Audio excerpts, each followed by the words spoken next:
Para sa akin lang kung bakit tayo tilang parang paurong umusad bilang isang sambayanang demokrasya.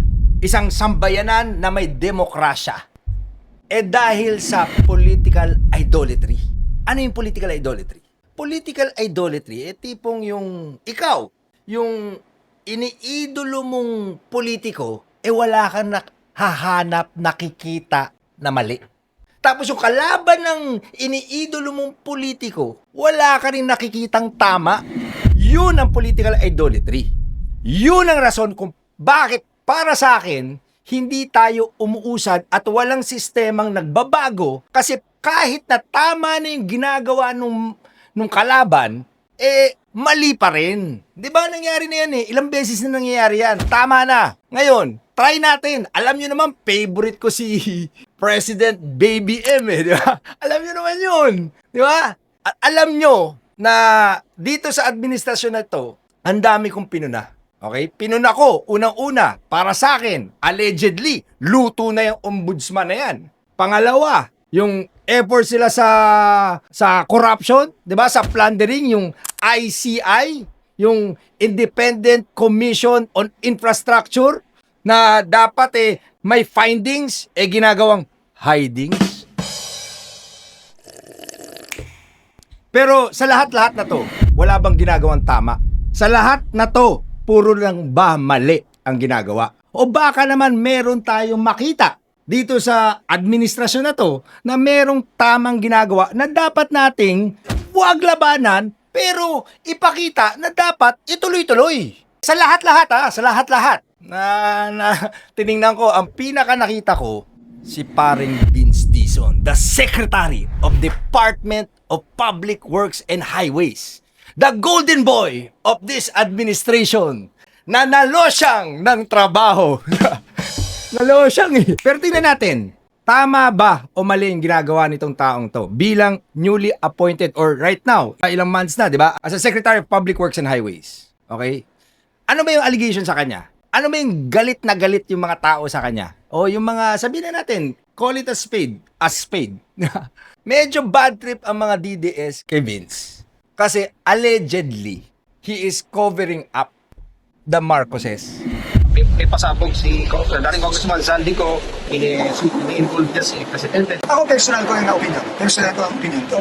Unang-una, kung maaalala nyo, ang Presidente ang nagpasabog dito sa SONA mismo. At simula nung SONA hanggang ngayon, hindi lang salita ang ginawa ng Presidente, konkretong aksyon ang ginawa ng Presidente para mapanagot lahat ng dapat managot. Okay? Kumbaga pinipili lang niya, nininitpick lang niya kung sino yung titirahin niya, tutugusin niya, sino yung ipe-persecute niya, tapos yung mga malalaking plunderers, papalusutin niya. Where Secretary Vince Dizon personally went to the office of the Ombudsman today to file complaints against 4 constructors and 20 former DPWH employees involved in anomalous flood control projects. Former District Engineers Henry Alcantara, Bryce Fernandez, and JP Mendoza. As well as Sims Construction, Wawaw Builders, IM Construction, and the Discaya Family's St. Timothy Construction. Allowed us to recommend charges against both former Speaker Martin Romualdez and former Congressman Zaldico. Okay? Ngayon, kung may basis yung allegations na yon at hindi lang siya political noise, tirahin natin si paring Vince. Okay? Pero ano ba talaga yung facts?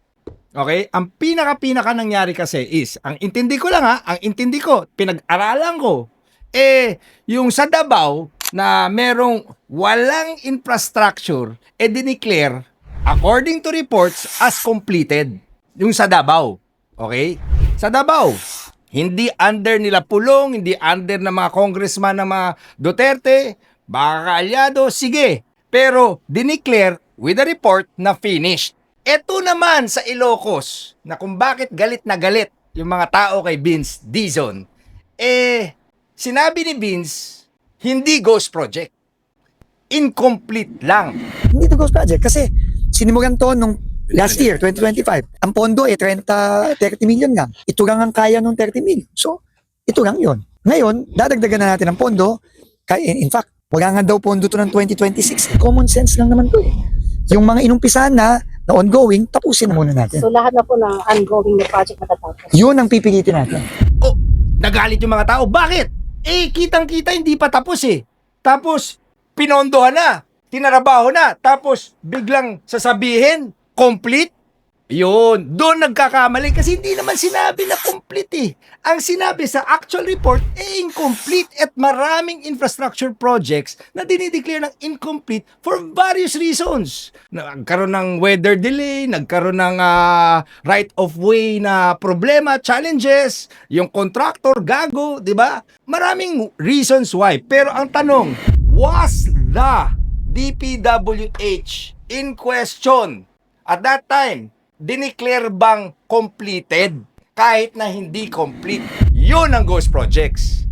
Eh, hindi naman talaga kaya i-declare ni Vince Dizon na ghost projects yung kung hindi naman dineclare na completed eh. Yun lang yung sa akin ha. And in-isolate ko lang to dito sa dalawang napakainit na issue dahil political lang pinagbabasihan natin. Dahil Davao, Duterte, Ilocos, Marcos. Pero wait, let's cut through the noise. Nagtatrabaho ba si Vince Dizon? Ako ha, sa tingin ko lang, opinion ko, hindi ako 100% nagtatrust sa guy. Okay? Hindi pa. Pero, eto lang question ko. Ginagawa ba niya yung reason kung bakit siya inupo dyan ni President BBM? What? To stop the leaking, to stop the plundering, to institutionalize change so that we will not be plundered anymore. Yan ang trabaho niya. And to create savings and to be able to make sure na budget na nilalabas ng gobyerno natin na nanggagaling sa mga mamamayan, kaban ng tao, lalagay sa tamang projects efficiently para sa atin. Nagagawa ba niya yun? Ginawa ba niya yung mga institutionalizations of change na yun? Nagagawa ba niya? Eh di ba nga nilalatag na yung digital infrastructure and systems? Kung titignan ninyo, gamitin nyo yung search bar, makikita ninyo agad sa portal ang implementing office, ang contractor, ang halaga ng proyekto, ang accomplishment, completion date, at yung report. Pwede ninyong makita ang ibang impormasyon pa tungkol sa proyekto tulad ng location data, kung nasaan, pati may lagay natin sa mapa, ang location data, map view, at saka yung eksaktong location ng proyekto. Kung kailan na-advertise, kailan pinabid, kailan in-award, at iba pang mga detalye ng mga kontraktor na lumahok sa bidding at ang mga winning bidder. Meron naman sa Documents tab naman, maaaring ma-view o ma-download ang mga ito. Ito dahil ginagawa natin full disclosure. Dahil karapatan na malaman ng lahat kung paano ginagastos ang pera ng bayan. It may not be perfect, pero nilalagay. Second, di ba may savings na nga siya na-identify para sa mga procurement bidding, para sa mga projects, nagkakaroon na identified na may 20% savings. Yun yung intindi ko lang ha, hindi ako expert ha. Okay? Pero ang pinaka-importanting tanong, number 1, will he be able to come out with infrastructural projects na matatapos when the term of President BBM finishes? And in his term, may magaganda mga projects. Doon natin siya bantayan. Doon natin tingnan kung tama ba ginagawa niya o mali. The ability to persecute all of these people, yes, he has a role to facilitate investigation. But that is the responsibility of the ombudsman. For me, yun ang intindi ko. DPWH is historically, alam natin lahat, one of the most, if not the most corrupt agency in the Philippines. Nung nilagay si Vince Dizon dyan, in-inherit niya napakalaking problema. Kaya nga di ba, tumanda siya ng ilang years di ba? Kahit ilang months pa lang siya.